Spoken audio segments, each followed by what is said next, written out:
البرنامج العربي من مونريال.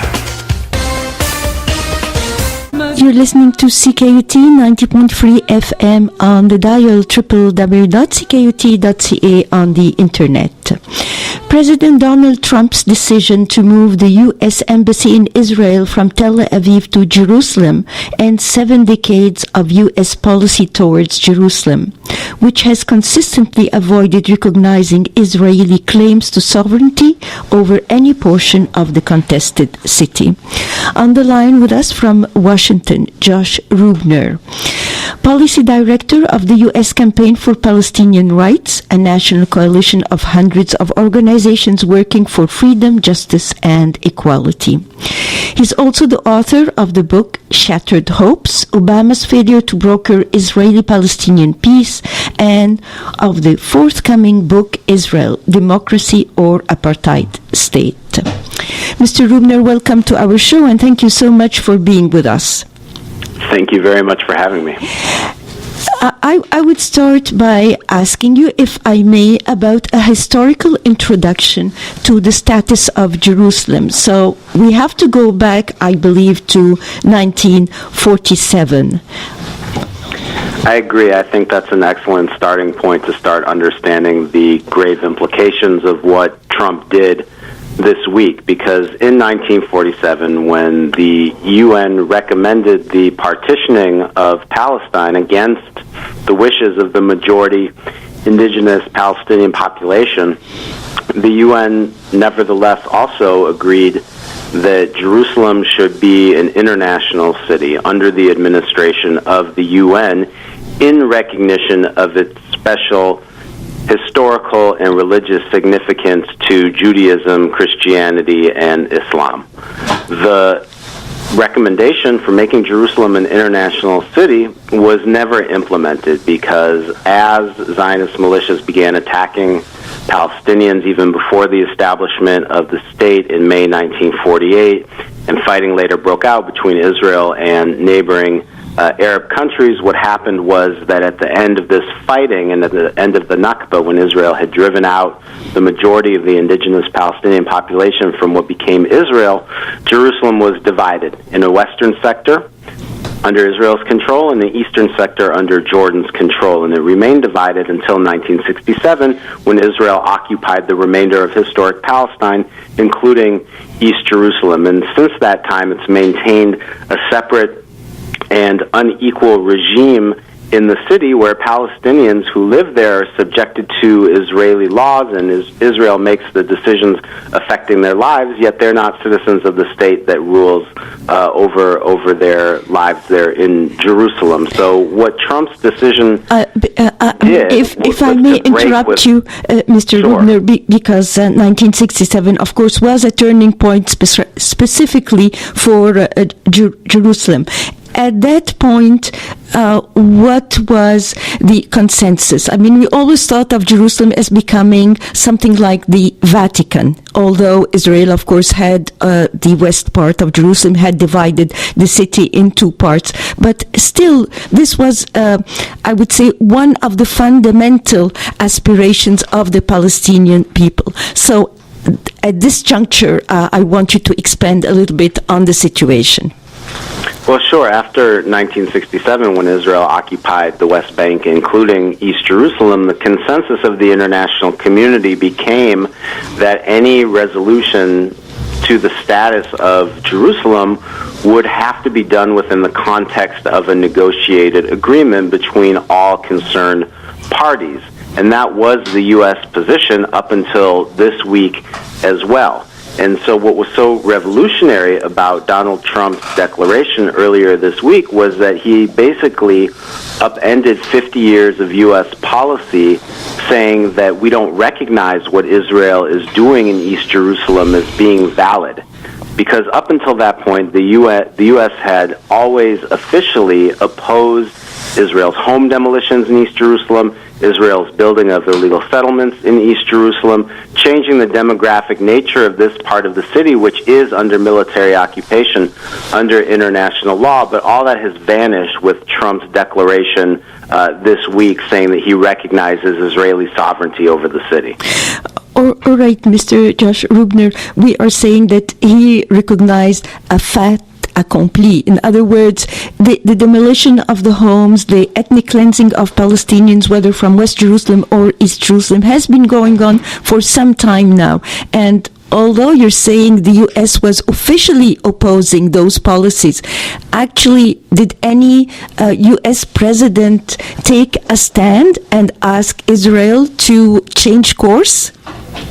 Well, unfortunately, the opposition never amounted to more than rhetorical opposition, and sometimes it was quite strong rhetorical opposition to these Israeli policies in Jerusalem, including under presidents like Nixon and President Reagan as well. But you're absolutely right that the rhetorical opposition hasn't been matched by any action over the past 50 years. So although the U.S. has said that East Jerusalem is under Israeli military occupation, we oppose settlement building there, etc., the U.S. has never done anything to actually prevent Israel from this colonization. All right, because I've read some annals saying that now U.S. cannot take the role anymore, the role of an honest broker. In my opinion, they have not been an honest broker for the Israeli-Palestinian conflict for so many years. Of course, now Trump's decision is a new level of, I would say, support for Israel.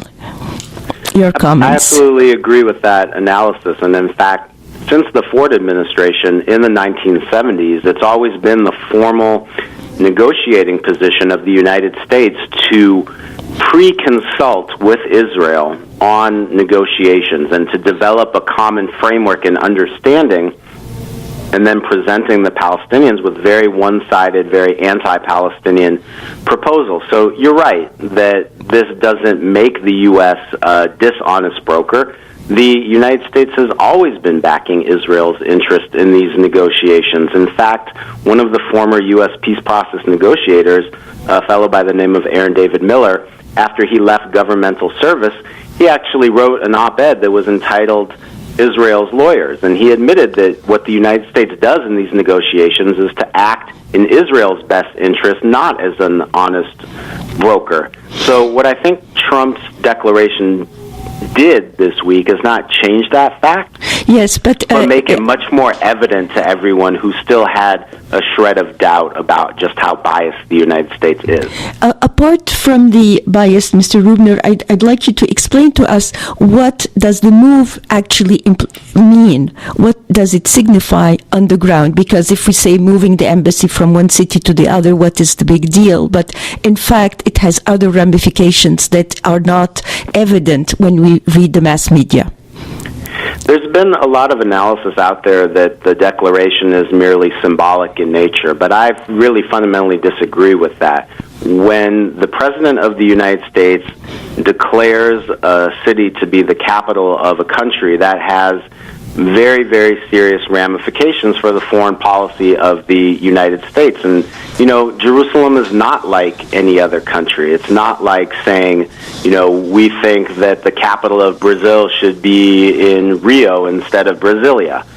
It's a contested city. It always has been contested, and its resolution has always been premised on a peace agreement between the sides before anyone would recognize anyone's claims to sovereignty. So, you know, the fact that the embassy won't be moved to Jerusalem for another few years because of the delays that are necessary in actually constructing the facility doesn't change the fact that this is a huge major change in stated U.S. policy on this issue. And would you like to tell us about the status of Palestinians who are living in East Jerusalem and also West Jerusalem? I mean, what is their status, how they are treated? Do they have equal rights? Do they have equal services? Because this doesn't come across. Right. Well, in West Jerusalem, there are almost no Palestinians because in 1948, when Israel was established, there was a terror campaign of bombing hotels, of massacring civilians, both in the city and in surrounding villages, to terrify the population. So Israel drove out the Palestinian inhabitants of West Jerusalem repopulated those parts of the cities with Israeli Jews and never paid compensation to Palestinians who were dispossessed of their properties there. In the eastern part of the city, things are a bit different, because Palestinians who have been living there under Israeli military occupation since 1967, their status is somewhat different from Palestinians in other parts of the West Bank, because Israel did extend its civic authority over the eastern part of the city in 1967, and Israel granted Palestinians their residency rights, not citizenship rights. So they're allowed to reside in Jerusalem only as long as Israel allows them to. So Israel often revokes the residency rights of Palestinians in East Jerusalem in order to get them out of the city. And those Palestinians who remain in East Jerusalem are subject to blatant discrimination by the municipality. Palestinians are severely underfunded in terms of the municipal services that are provided to them in terms of housing, health, education, sanitation, every aspect of municipal planning. Palestinian neighborhoods face severe discrimination at the hands of the municipality, and this is because Israel wants to make life so difficult for Palestinians in East Jerusalem that they'll leave in order to engineer a super Jewish majority in the city combined with its colonization of the eastern part. Mr. Josh Ruebener, tell us now about the reaction, the international reaction. What is the UN doing and what are other countries doing? Well, it's no surprise that the United States stands alone in making this decision. And I would be very shocked to see other countries follow in line with President Trump on this issue. And that's because the international community has had a very clear consensus on this issue for the past 70 years. So I don't see this affecting how other countries deal with this. I know that Canada has already made a determination that Trump's decision does not at all affect its position on Jerusalem. So I think that it will be isolated, and I think that that's symptomatic and emblematic of how isolated U.S. foreign policy is on this issue when it comes to the rest of the world. Now, concerning the Arab countries, in view of the situation there, I would say, why could the Arab people send emails to Mr. Trump? I mean, is he aware of what he is doing? Well, there was a report in the Washington Post a few days ago that quoted some of his unnamed advisors anonymously, saying that Trump really did not understand the ramifications of his decisions and that he didn't make this decision for any legitimate policy reasons, but made it simply to fulfill a campaign pledge that he made on the campaign trail last year. So, I don't think that it's very important for people around the world to try to contact this president, because this is a president who not only doesn't care about public opinion abroad, but he doesn't even care about the wishes of the majority of the American people. I think it would be more important for listeners in Canada and around the world to take action to ensure that they are pressing their governments to maintain their positions, not recognizing Israeli sovereignty over Jerusalem. Thank you so much, Josh Ruebener, for your advice and explanations. It's highly appreciated. Josh Ruebener is the author of Shattered Hopes, Obama's Failure to Broker Israeli-Palestinian Peace, and the forthcoming book, Israel, Democracy or Apartheid State. He is currently policy director of the U.S. Campaign for Palestinian Rights. And this brings us to the end of our program today.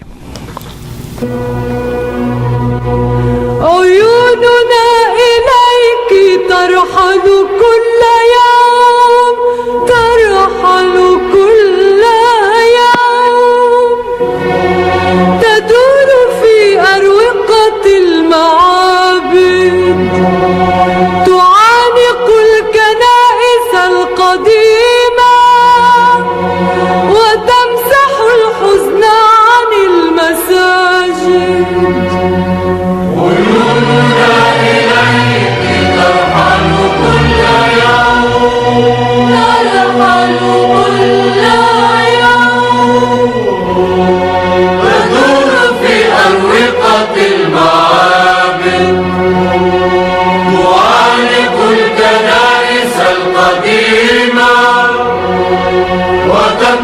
الحزن عن المساجد. يا ليلة الإسراء يا درب من مروا إلى السماء، عيوننا إليك ترحل كل يوم.